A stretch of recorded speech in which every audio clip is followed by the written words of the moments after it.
Hey folks, it's Ellie here. Welcome back to the channel and to another video.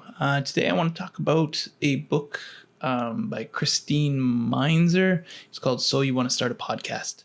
When thinking about books to read in order to help me start a podcast, I was looking at Meinzer's book, and I sort of shelved it for a little while and decided to read Paul Teague's instead, which may not have been a great idea now that I've read it. And what happened was a few weeks ago, it just sort of came up on my public library app that it was ready for loan. And I thought, well, you know what, let me give it a read. And I'm really glad that I did, because it was the book that I was more looking for than what I got in Paul Teague's book. Not to say that Teague's book isn't very good.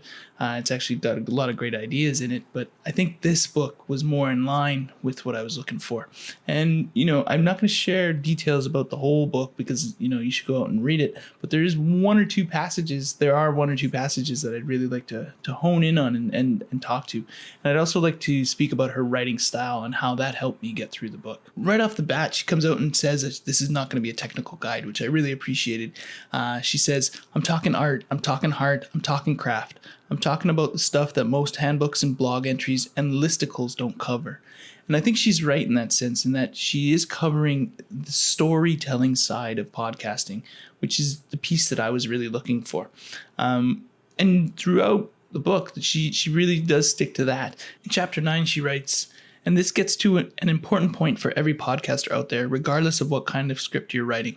Your job is to be an outstanding storyteller. On the surface, it may look like you're just relaying information or having a conversation, but as a podcaster, you're doing much more. You're giving your listeners something that hits them in the heart and brain via those holes in the sides of their heads. Your script should reflect that, so find the arc in each story you're telling or create it. Play up what's exciting and give gravity to what's serious.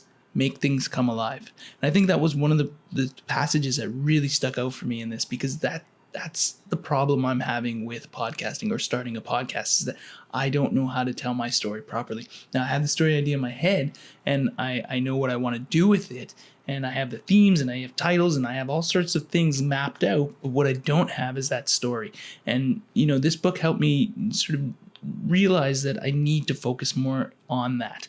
And, there are tips and tricks throughout the book that sort of like hint at what you can do and what's effective, which was helpful when I was thinking about how I want to prepare for my podcast coming up. I guess the last passage that I really want to point out in the book is, so please embrace who you are. That means enjoying your above mentioned unique accent if you have one, your personal figures of speech, your weird sense of humor, your laughter, and without restraint, your particular point of view.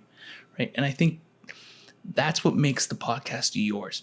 It's going to be about a topic that's likely been talked about before. There are other people making podcasts about it, but how do you make it uniquely yours? And just having somebody say that to you, even though you already know it, really helps. And the way Meinzer presents it feels comfortable to hear it. And I think that was one of the really good things about this book, is that it was comfortable to read. Throughout the book, she gives you lots of little tidbits, lots of little advice. She makes nice lists for you if you want to follow through on certain things. If you have an idea about what you need to do next, she'll help you with a list, and she'll give you some pointers there. Now I'm contemplating purchasing this book because I might need to reference it again. Borrowing from the public library was one of those. It was good because I wasn't sure about it, but now that I have read it, and I think I do need to purchase it. So if you're thinking about picking up a book about how to get started with a podcast, I would really suggest starting here.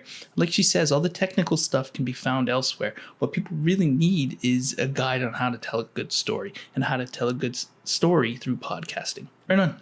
Thanks so much for watching. I hope you got something out of this. I hope you're well on your way to picking up this book. Let me know what you think in the comments down below. Have you read it? Have you found another book on podcasting that you really like? Is there something that, really stuck with you as you were going through this book? Please subscribe for more videos like this, and we'll talk to you in the next video.